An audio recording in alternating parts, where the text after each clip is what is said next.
چڑھ کر اس نے جو کہا تو بے ساختہ واسق نے اپنی مسکراہٹ دبائی. ابھی کچھ دیر پہلے جو اتنی محنت سے کچن صاف کیا تب اس کی فوڈی ہونے کی ہی نشانی تھی، اور اس وقت بول کر وہ ایک نئی لڑائی کا آغاز نہیں کرنا چاہتا تھا. میں نے یہ کب کہا کہ تم فوڈی ہو؟ زبردستی سنجیدہ بنتے ہوئے اس نے اریبہ کو اپنی حصار میں لینا چاہا، مگر وہ اس کے چہرے پر مسکراہٹ کی کرن دیکھ چکی تھی. اس کی مسکراہٹ سے وہ طیش میں آ گئی. تم ہنس رہے ہو؟ آئی نو تم میرے کھانے پر ہنستے ہو. وہ اچھے سے بھڑک گئی تھی. تمہیں نہیں معلوم میں کتنی ڈائٹ کانشیس تھی، مگر جب سے کہ پریگننسی شروع ہوئی ہے مجھے ہر وقت بھوک لگتی ہے. بہت غصے سے بھوری آنکھیں سکیڑ کر وہ واسق کو گھورتے ہوئے اپنی مشکل بتا رہی تھی. واسق نے جھٹ سے تائید میں گردن ہلائی. آئی انڈرسٹینڈ کہ تمہیں بھوک کیوں لگتی ہے، لیکن یہ بات غلط ہے تمہاری. میں کیوں ہنسوں گا اپنی بیبی کی مامی پر؟ اسے منانے کے لیے وہ بولتے ہوئے بھول گیا کہ انجانے میں اسے کیا کہہ دیا. جس بات سے متفق ہونے میں دونوں کو انکار تھا کہ بچہ ان دونوں کے درمیان ایک ڈور باندھ رہا تھا جس سے دونوں انجان تھے. نہیں تم ہنستے ہو، میں نے فیل کیا تم میرے کھانے پینے پر ہنستے ہو. کہاں کی شکایت وہ کس طرح نکال رہی تھی، بولتے ہوئے آنسو بھی بہہ نکلے. استغفر اللہ، اب اتنی تہمتیں بھی مت لگاؤ. سب اپنا رزق کھاتے ہیں، تم بھی کھا رہی ہو، میں کیوں ہنسوں جب تمہارا نان و نفقہ میرے اوپر واجب ہے. وہ جھوٹی سنجیدگی سے بولتا اریبہ کے ہاتھ کو تھام کر پیار سے سہلانے بھی لگا. یہ کیا ہوتا ہے؟ بھویں سکیڑ کر پھر سے گھورا تو وہ زور سے ہنستی. اریبہ کی نگاہیں ایک بار پھر اس کے چہرے پر تھمنے لگی. وہ ہنستا، وہ اسے بہت اچھا لگتا تھا. اس کا مطلب ہوتا ہے کہ تم میری ذمہ داری ہو، میری بیوی ہو تو تمہیں حق ہے جیسے چاہے مجھے لوٹ سکتی ہو. آخری میں بولتے ہوئے اس نے جھک کر اریبہ کی روئی روئی آنکھوں میں جھانکا تو اریبہ نے بے اختیار اس کی گردن میں اپنے دونوں بازو ڈال دیے. جیسے چاہے لوٹ سکتی ہوں. پل میں اس کا موڈ بدل گیا تھا. بھوری آنکھوں کی شریر سے چمک سے واسق نے نگاہ چرائی. ہاں مگر ذرا دور رہ کر. اریبہ کی کمر میں ہاتھ ڈال کر اسے خود سے دور کر کے وہ قدرے رخ موڑ کر فرش پر گرے پیکٹس اٹھانے لگا پر اریبہ اتنی نادان نہیں تھی کہ اس کی گریز کو نہیں سمجھ پاتی. اپنی بے ساختہ حرکت پر پشیماں ہوئی. کیا ضرورت تھی پہلے اس کی بات کو دل پر لینے کی اور پھر اس طرح گلے لگ جانے کی؟ تم روئی کیوں؟ یہ تو تم نے بتایا ہی نہیں. واسق اس کی خاموشی کو محسوس کر کے پوچھنے لگا، ساتھ ہی سارے بیگز اٹھا کر صوفے پر رکھ دیے. مجھے مما یاد آ رہی تھی. رخ موڑ کر جواب دیتے ہوئے حلق میں پھر سے کچھ پھنسنے لگا تھا. اریبہ خود اپنی کیفیت سمجھ نہیں پا رہی تھی. واسق نے سارے پیکٹس ٹیبل پر رکھتے ہوئے ذرا سی گردن موڑ کر اریبہ کی طرف دیکھا. اگر تم چاہو تو میں تمہیں ملانے لے چل سکتا ہوں، وہ بولا. اور اریبہ نے جھٹکے سے گردن موڑی. میں ادھر ہی کی طرف جا رہا ہوں تو تمہیں چھوڑتا ہوا چلا جاؤں گا. اگر چاہو تو کچھ دن وہاں رک بھی سکتی ہوں. مسلسل اریبہ کے چہرے کو دیکھتے ہوئے وہ سنجیدہ تھا. میں رہ بھی سکتی ہوں؟ اریبہ خوشی کی کیفیت میں گھری اب متعجب سی تھی. ہاں مگر اس وعدے کے ساتھ کہ تم اپنے ساتھ میرے بچے کا بھی دھیان رکھو گی، وہاں جا کر اپنا وعدہ بھلا نہیں دو گی. کچھ تو ایسا تھا اس کی کتھئی آنکھوں میں، اریبہ کا دل میں تیر سا چبھا تھا. تمہاری نظر میں اچھی لڑکی نہیں ہوں، مگر میں اتنی بھی بری نہیں ہوں کہ کسی معصوم کی جان لے لوں. میں تیار ہو کر آتی ہوں. اداسی سے بولتے ہوئے اس نے ایک دم سے سارے شاپنگ بیگز اٹھائے تھے اور بہت تیزی سے اٹھ کر وہ بیڈ روم میں چلی گئی. واسق کچھ بول ہی نہیں سکا تھا. بولنے کے لیے بہت کچھ تھا. چاہتا تو اسے روک کر ہاسپٹل والے دن کی اس کی بات یاد دلا سکتا تھا اور بہت کچھ، مگر فی الحال وہ اپنی زندگی میں اور بھی تلخی نہیں گھولنا چاہتا تھا. کم سے کم جتنے ماہ وہ اس کے ساتھ تھی تو وہ اریبہ کو خوش رکھنا چاہتا تھا. یہ نہیں تھا کہ اس کے دل میں اریبہ کے لیے جذبات بدل گئے تھے یا اسے اس سے محبت ہو گئی تھی. ایسا کچھ بھی نہیں تھا. دل میں اب بھی اس لڑکی کی حکومت تھی جس کے نام سے اب بھی سانسیں روا تھی، دھڑکنیں چلتی تھیں. ہمیشہ اسی کی حکومت رہنی تھی. وہ محبت تھی اس کی، کوئی آتے جاتے جذبات کی لہریں نہیں جو آئیں اور شور مچا کر مٹ جائیں. لیکن اب یہ بھی سچ تھا، اریبہ سے بھلے اب نفرت نہیں رہ گئی تھی، مگر اس کو خوش رکھنے کی وجہ صرف اور صرف اس کا بچہ تھا. وہ بچہ جس سے دلی وابستگی بہت گہری تھی، جس کے سوچنے پر بھر سے ہی تمام پترانہ جذبات امڑ آتے تھے. وہ نہیں چاہتا تھا کہ ان کی باہمی رنجش کا اثر اس کے بچے پر پڑے. یہ چند ماہ وہ اریبہ کے ساتھ اسے خوش و خرم رکھ کر اپنا فرض نبھا دینا چاہتا تھا. وہ اس حقیقت سے بھی اچھی طرح باخبر تھا. اریبہ ایک جذباتی سی لڑکی ہے. وہ نرم پڑ گیا. خیال رکھنے لگا تو اس سے بھی اچھا لگنے لگا.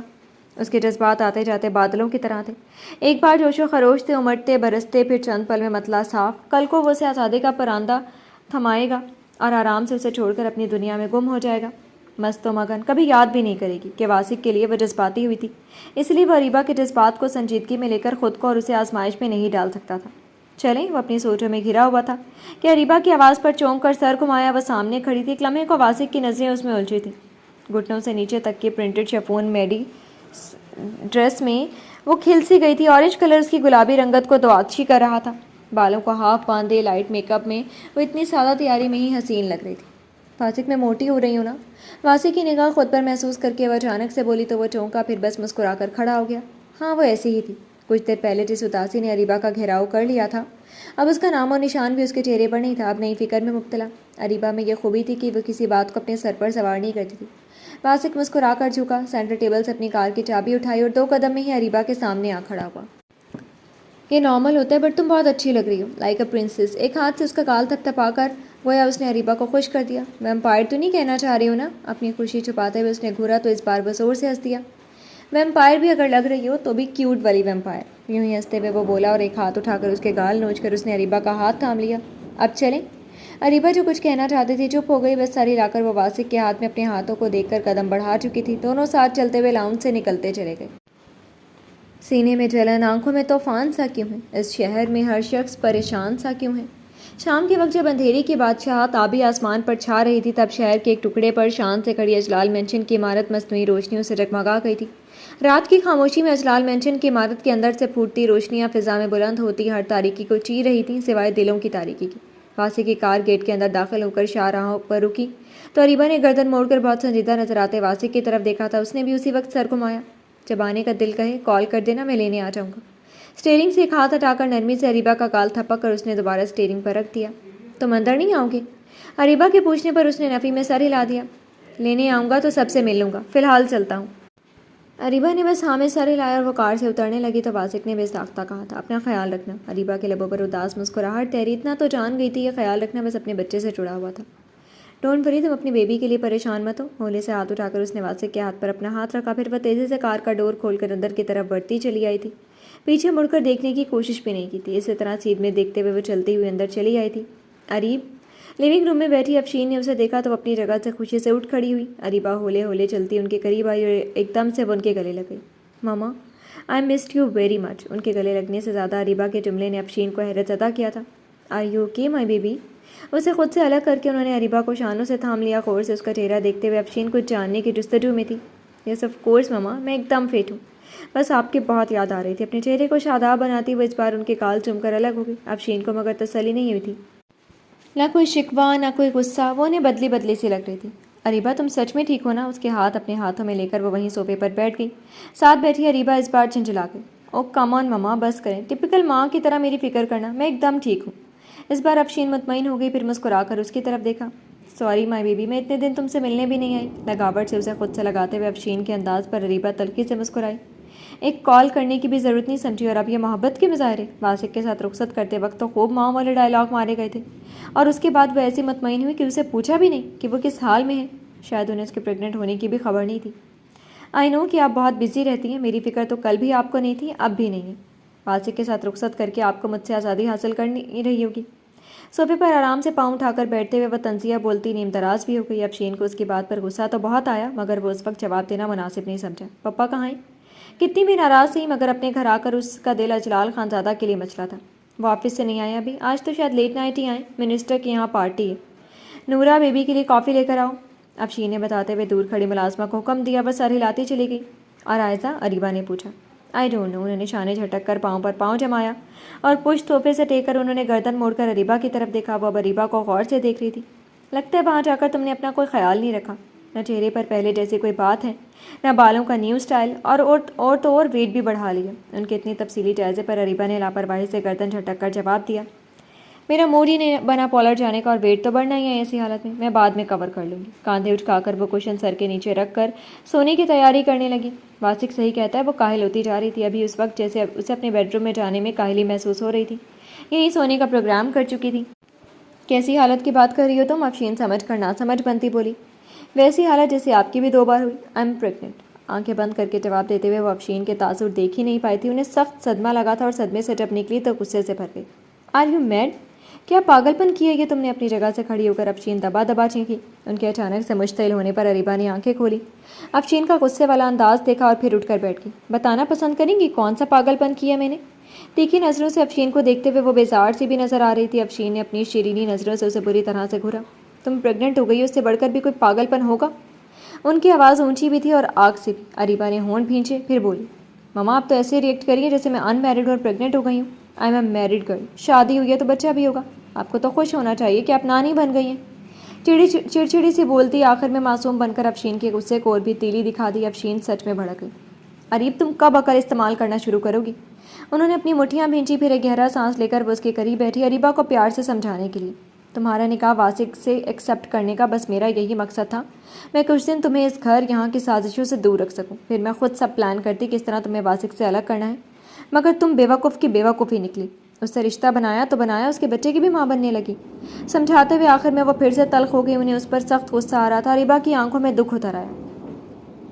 تو اس نے جو مجھ سے اتنی ایموشنل ہو کر باتیں کی، محبت یہ ہے، محبت وہ ہے، واسق سدھر جائے گا، ایکسیٹرا ایکسیٹرا، وہ سب وقت کی ضرورت تھی۔ افشین اپنے کام نکالنے کے لیے کچھ بھی کر سکتی ہے۔ ان کے چہرے پر جاگ چکی مکاری سے اریبہ نے جبڑے بھینچے۔ بھیا سچ کہتے ہیں، آپ کو چند لوگوں کے جذبات سے کھیلنے سے تسکین ملتی ہے، اپنی محبت کی ناکامی کا بدلہ لینے کے لیے آپ اپنے بیٹے اور بیٹی کے بھی جذبات کو رون دیتی ہیں۔ کڑواہٹ سے بولتے ہوئے اریبہ کے ہونٹوں پر مجروح مسکراہٹ بھی تھی، دل میں الگ درد سا جگا تھا۔ افشین چند لمحے اسے گھورتی رہی، پھر بولی تو آواز سرد سی تھی، تم دونوں کچھ بھی سمجھو، مگر میں جو کچھ کر رہی ہوں تم دونوں کے بھلے کے لیے کر رہی ہوں۔ اوکے کم آن ماما، بند کریں گے جھوٹ بولنا۔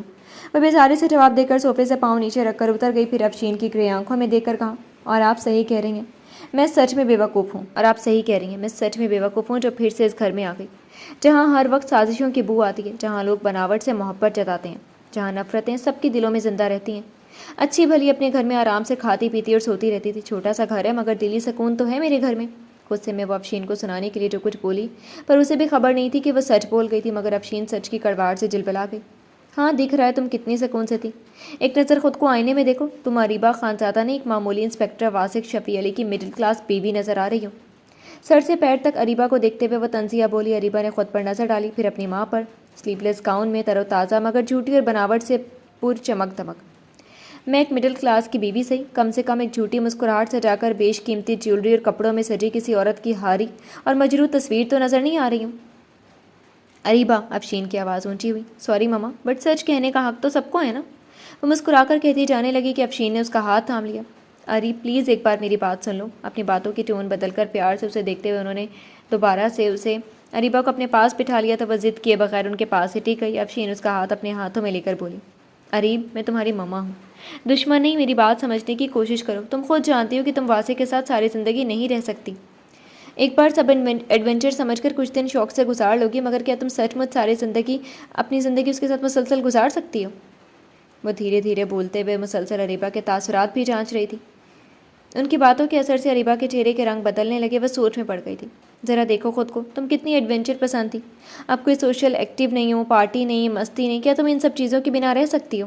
انہوں نے اریبہ کے چہرے کا اتار چڑھاؤ کو پڑھتے ہوئے دھیرے دھیرے اپنی باتوں کا جال بنا۔ بچہ ایک بیڑی ہوتا ہے اریب، وہ تمہیں باندھ کر قید کر لے گا، تمہاری ساری آزادی چھین لے گا، وہ بھی ایسے مرد کے بچے کی ماں جسے تمہارا تعلق ہی مجبوری کا ہے۔ کل کو اس سے آزاد ہونے میں یہ بچہ رکاوٹ بنا تو پھر کیا کرو گی تم؟ اس بار اریبہ نے پلکیں اٹھا کر ان کی آنکھوں میں دیکھا، یہ بچہ ہی تو اس کی آزادی کا پروانہ تھا۔ یہ بات افشین کو بتائے یا نہ بتائے؟ وہ شش و پنج میں بڑی افشین نے اس کے گال 2 انگلیوں سے چھوئے۔ اریب جب تک واسق کے ساتھ رہو مگر کسی بھی زنجیر میں بندھے بغیر، اولاد کی بیڑیاں بہت مضبوط ہوتی ہیں، ایک دن وہ دنیا میں آ گئی تو تمہیں اپنی محبت میں جکڑ لے گی، پھر الگ بھی ہو جاؤ گی، پھر بھی دل کا ایک حصہ وہیں چھوڑاؤ گی۔ ادھورے دل کے ساتھ جینا بہت مشکل ہوتا ہے۔ انہوں نے ایک سرد آہ جیسے سانس بھری۔ اریبہ کو ان کے چہرے پر دکھ کے سائے دیکھ کر خود بھی دکھ سا محسوس ہوا تھا۔ کل میرے ساتھ چلو اور اس بچے کا قصہ ختم کرو، میں آج ہی ڈاکٹر ماہین سے اپوائنٹمنٹ لے لیتی ہوں۔ اس بار اریبہ کو انہوں نے ساکت سا کر دیا تھا۔ پل بھر میں واسق کا چہرہ اس کی آنکھوں کے سامنے آ گیا۔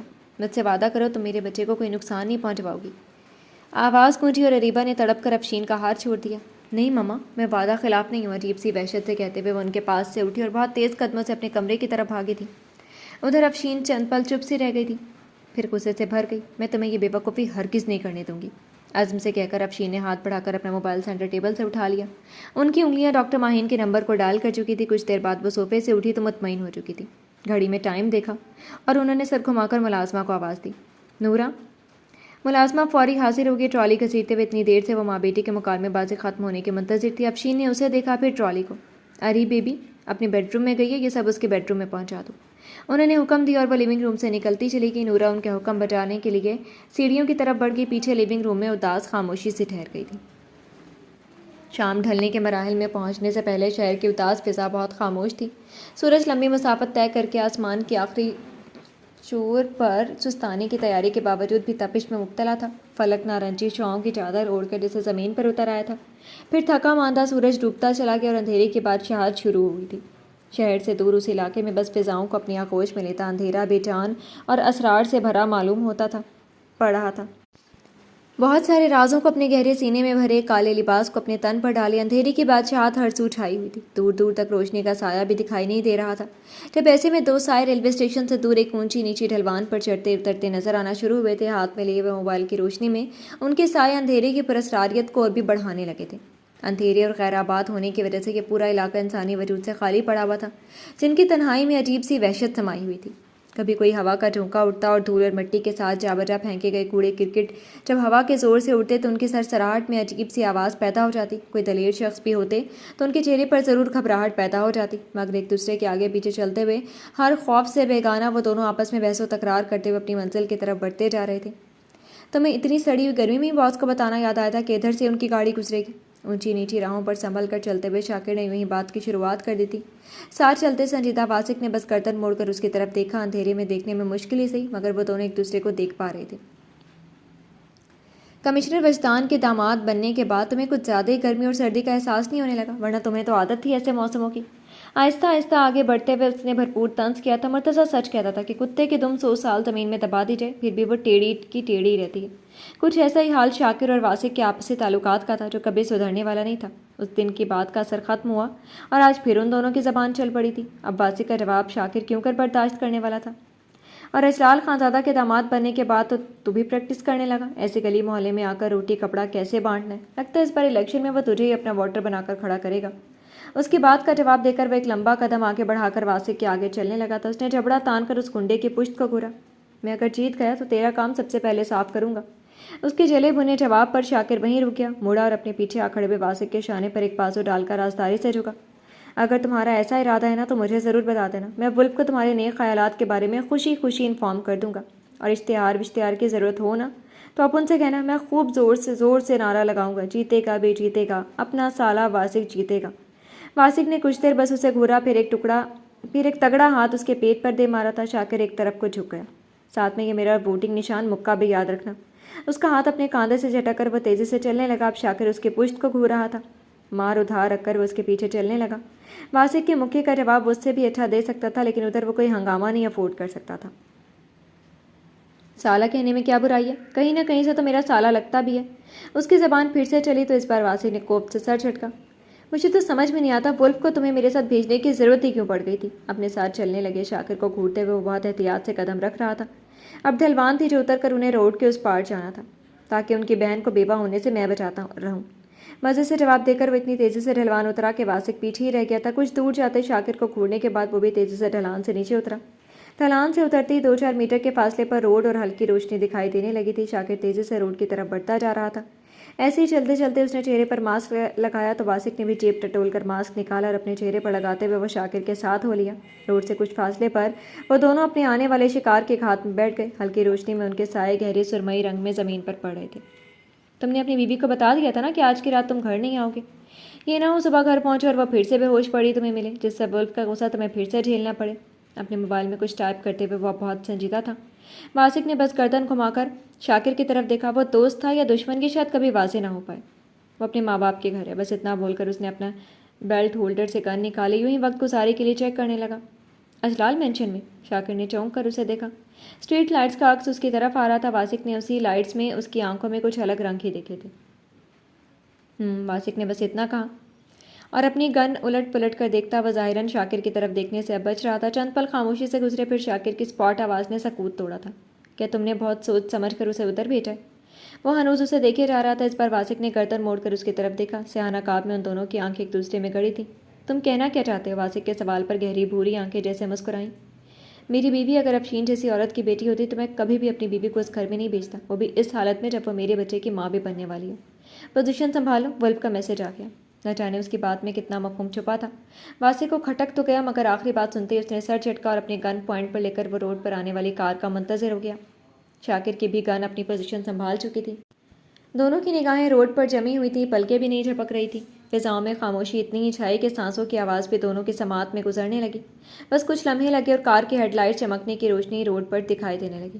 ڈن! شاکر کے منہ سے بس اتنا نکلا اور دونوں کی انگلیوں نے ٹریگر پر دباؤ ڈالا۔ ایک کے بعد ایک کئی فائر ہوئے اور بغیر شور کیے گولیاں نکلتی سیدھے کار کے دونوں ٹائروں میں جا کر پیوست ہو گئی۔ تیز دھماکہ ہوا، ہوا نکلنے جیسا دھماکہ، اور کار لڑکھڑاتے ہوئے روڈ کے اس پار اتر گئی۔ آ جاؤ، قسمت سے ایکشن مارنے کے لیے آج پوری رات ملی ہے۔ شاکر تیزی سے گھٹنے جھاڑتا اٹھ کھڑا ہوا۔ واسق نے بس اس کی طرف دیکھا، پھر تائید میں گردن ہلا دی۔ آج رات ان سب کی ڈیوٹی چھوٹی مچھلیوں کو پکڑنے کی تھی تاکہ کل مگرمچھ ان کے قبضے میں آ جائے، پر ایک دم سے دونوں ساتھ بڑھتے ہوئے سوچ بیٹھے تھے ولف اس وقت کس کو پکڑنے کے لیے جا چکے تھے۔ تبھی جیسے شاکر کے دماغ میں دھماکہ سا ہوا، وہ سمجھ چکا تھا ولف کس کے شکار کے لیے نکلا ہے، مگر یہ خطرناک بھی ہو سکتا ہے۔ واسق، ہم دونوں بھی ولف کے پاس جا رہے ہیں، وہ جو بولا تو واسق نے اس کی طرف دیکھا۔ پر ان کا کیا؟ اس نے روڈ پر اتری کار کی طرف دیکھا۔ شاکر نے ادھر دیکھا جدھر دو آدمی بھاگنے کی تیاری میں تھے۔ کام کر کے ہی چلیں گے، مگر صرف 5 منٹ میں۔ چل دکھا دے کہ تم مجھ سے زیادہ تیزی سے ایکشن مار سکتا ہے۔ وہ اسے آنکھ مار کر تیزی سے دوڑ لگا چکا تھا۔ واسق نے دانت کھچکھچائے، پھر وہ بھی شاکر کے پیچھے دوڑا تھا۔ اندھیرے میں تیز دوڑتے قدموں کی آواز وحشت سی پیدا کرنے لگی۔ اسی وحشت میں گولیوں کی چلنے کی آواز نے ہر سو دہشت سی پھیلا دی تھی۔ سورج غروب ہو چکا تھا اور شفق کی لالی سرمئی اندھیرے میں ڈوب گئی۔ جب روشنیوں کے شہر میں آبادی سے دور بنی ہوئی وہ عالیشان عمارت مصنوعی روشنیوں سے ڈگمگا گئی۔ رات ہوتے ہی اس عمارت کی رونقیں عروج پر پہنچ جاتی۔ میوزک کی آوازیں، مشروب سے بھرے گلاسوں کے ٹکرانے کی مدھم صدائیں، نشے میں ڈوبے ہوئے جسموں کی بے ہنگم دھڑکن اس عمارت کی خاص پہچان تھے۔ آج بھی یہاں کی رونقیں ویسی ہی صداؤں اور رنگین مستیوں سے چور تھی۔ جب اسی عمارت کے سب سے آخر والے روم میں وہ ہمیشہ کی طرح شیشے کی دیوار سے پیشانی ٹکائے بیٹھی اس پار دور سے نظر آتے شہر کی روشنیوں کو دیکھ رہی تھی۔ کالی آنکھیں اداسی میں مبتلا ڈوبی ہوئی تھیں اور دل گھبراہٹ میں مبتلا تھا۔ سہم سہم کر تیزی سے پھیلنے سکڑنے کا انجام دیتا دل آنے والے لمحے کے خوف سے لرزاں تھا۔ تبھی ہلکا سا کھٹکا ہوا اور گولڈی واش روم سے باہر نکلا تھا۔ صرف پینٹ پر تولیہ کاندھوں پر ڈالے وہ سنجیدہ سا نظر آ رہا تھا۔ اپنے سوٹ کیس کی طرف بڑھتے ہوئے اس کی نگاہ انم پر بھی پڑی تھی۔ اسے پتھر کی مورت کی طرح بیٹھے دیکھ کر گولڈی نے بس نفی میں سر جھٹکا، پھر اپنے اکلوتے سوٹ کیس کی طرف بڑھ گیا۔ اسے بھی تو آج رات کچھ تیاریاں کرنی تھی۔ ادھر اپنے خیالوں کی دنیا میں کھوئی انم کھٹکے پر چونک کر ادھر دیکھنے لگی جدھر گولڈی اپنا اکلوتا سوٹ کیس کا پہیہ کھینچ کر بیڈ کی طرف لا رہا تھا۔ سوٹ کیس اٹھا کر بستر پر رکھ کر وہ بستر پر پورا سوٹ کیس الٹ کر بیٹھ گیا۔ سارا سامان ایک طرف کر کے اس نے پینٹ کی جیب سے پین نائف نکالا تو انم کی آنکھوں میں تحیر سمٹ آیا۔ وہ تعجب سے اسے سوٹ کیس کا نچلا حصہ تیز دھار چاقو سے ادھیڑتی دیکھ رہی تھی۔ دیکھتے ہی دیکھتے اس نے سوٹ کیس کو ادھیڑ کر اس کے ہم رنگ پتلی سے پلائی شیٹ کو نکال لیا تھا۔ انم کی آنکھوں میں اب تحیر کی جگہ تجسس نے لے لی۔ وہ دیکھ رہی تھی اس کے سوٹ کیس بیگ میں اس نے کیا چھپایا ہوا تھا، مگر سوائے ایک چھوٹی سی گن کہ اسے کچھ اور سمجھ ہی نہیں آیا کہ وہ کیا کیا نکال کر اپنے سامنے رکھ رہا تھا۔ کوئی پین جیسی چیز تھی تو کوئی وائر۔ انم بس اب منہ کھولے اسے دیکھ رہی تھی۔ ادھر گولڈی نے اپنا سارا سامان کام ختم کر کے ایک نظر انم کی طرف بھی دیکھا۔ وہ بس آنکھیں پھاڑے اسے دیکھے جا رہی تھی۔ تمہیں تیار نہیں ہونے؟ وہ یوں سادگی سے بولا جس سے اسے اب تک انم کے دیکھنے کی کوئی خبر ہی نہیں ہو۔ بستر پر پھیلے ہوئے کپڑوں میں سے چند سامان کو الگ کرتے ہوئے سارا سامان پھر سے سوٹ کیس میں رکھتے ہوئے گولڈی انم سے بے نیاز تھا۔ ادھر انم حیرتوں کے سمندر سے نکل کر حقیقی دنیا میں واپس آ گئی تو دل پھر سے خوف و گھبراہٹ میں مبتلا ہو گیا۔ میں کہیں نہیں جا رہی۔ اپنے لرزتے دل کو سنبھالتے ہوئے قدرے رکھائی سے جواب دے کر اس نے پھر سے گردن موڑ کر شیشے کے اس پار دیکھنا شروع کر دیا۔ گولڈی نے سوٹ کیس بند کرتے ہوئے اس کے انداز دیکھے تو تیوری پر بل پڑ گیا۔ وہ اس کے لیے اپنی جان خطرے میں ڈال رہا تھا اور نواب زادے کا مزاج ہی نہیں مل رہا۔ اوہ واہ، تمہیں کہیں نہیں جانا؟ بہت ہی تنزیہ بولتے ہوئے اس نے انم کو پھر سے اپنی طرف دیکھنے پر مجبور کر دیا۔ ہاں مجھے کہیں نہیں جانا، آنکھوں میں چنگاری لے کر وہ ہٹ دھرمی سے بولی اور اس بار بیٹھے بیٹھے ہی پورا رخ موڑ کر شیشے کی طرف گھوم گئی۔ اس نے کچھ دیر جبڑے بھینچ کر اس کی پشت پر لہراتے کرلی بالوں کو گھورا۔ اوکے، تم نہیں جاؤ گی تو وہ روکی تمہیں لینے آ جائے گا۔ پھر جب وہ اپنے انداز میں تمہیں تیار کرے گا تو کیا تم تیار ہو کر اس کے ہاتھ سے تیار ہونے کے لیے؟ بڑے آرام سے سوٹ کیس بیڈ کے اندر دھکیل کر وہ بولتا ہوا ہاتھ جھاڑ کر کھڑا ہو گیا، مگر انم نے جھٹکے سے گردن موڑی۔